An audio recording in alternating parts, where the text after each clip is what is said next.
So good morning again. So in this slide, we are going to discuss about the Unit 2 of Surface Engineering, VR. So I will introduce myself. I am Arjun, Assistant Professor, Department of Mechanical Engineering, Rogni College of Engineering and Technology. So we can directly jump into the topic, the law of VR. There are three laws which pertain to VR. The wear volume is proportional to the normal force. The second one, the wear volume is proportional to the sliding distance. The third one, the wear volume is inversely proportional to the hardness of the softer of the contact patterns. So these are the three main laws which comes in wear. So now let's discuss about the types of wear mechanisms.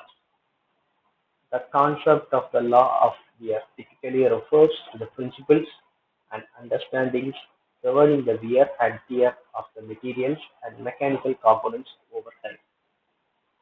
Wear is a complex phenomenon that can involve mechanical, chemical, and physical processes depending on the materials involved and the condition they are exposed to.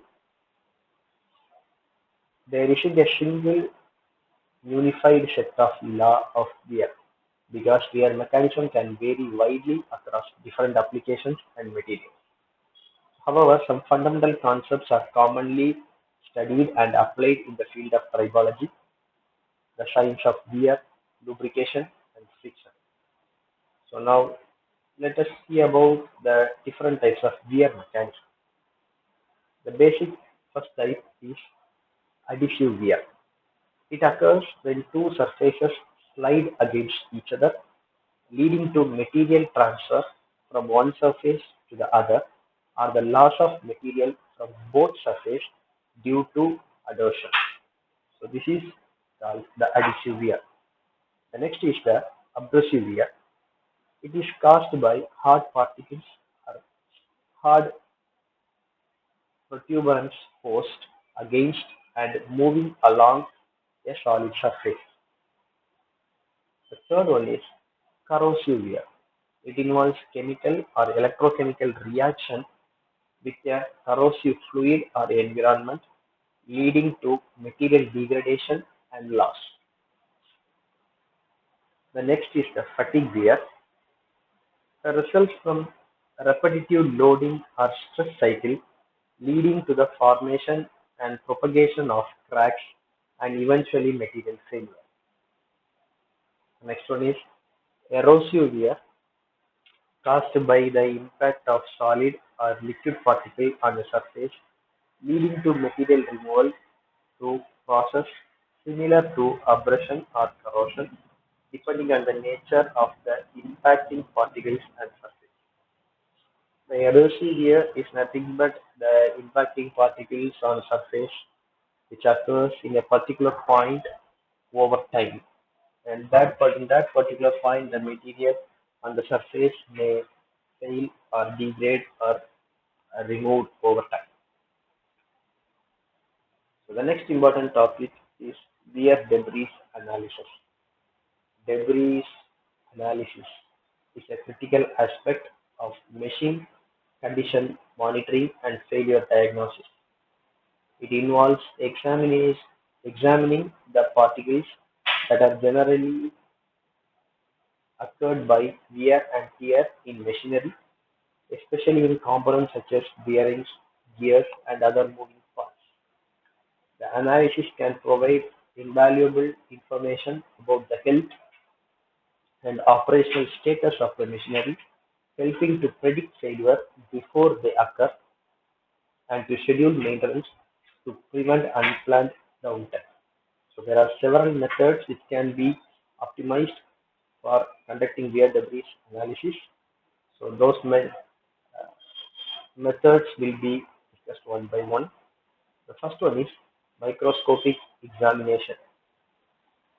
This involves using optical or electron microscopes to visually examine the size, shape, and composition of the wear particles. This method can identify different wear mechanisms such as abrasive, adhesive, corrosive, or fatigue wear. So through this method, the amount of wear occurs or which are going to be occurred will be analyzed. The next one is ferrous density analysis. For systems primarily composed of ferrous metals, measuring the concentration of ferrous particles in a lubricant can indicate the rate of wear. So this method can only be applied to the material which base component is ferrous, so which is under a lubricant conditions. So in the lubricant, the amount of ferrous materials found in the lubricant will be quantified, and the amount of wear which is occurring will be identified. The next is a spectroscopic analysis. Techniques such as atomic emission spectroscopy or inductive coupled plasma spectroscopy can quantify the concentration of various metal elements in lubricants, providing insights into the wear of specific compounds. The next one is particle counting, SIC. This involves counting the number of particles in a sample and categorizing them by size to assess the severity and type of wear.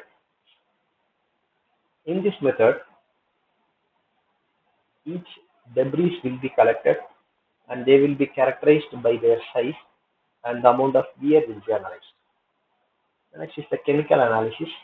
Analyzing the chemical composition of the debris can help identify the specific material involved in wear process, which can be critical for diagnosing problems in complex machinery.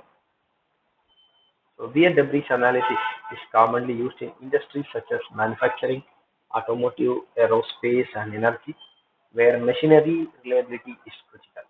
By identifying wear patterns early, maintenance teams can address issues before they lead to equipment failure, saving time and money and enhancing safety. So, with this, I will conclude the lecture today, and we'll catch up soon in a next interesting topic. Until then, thank you.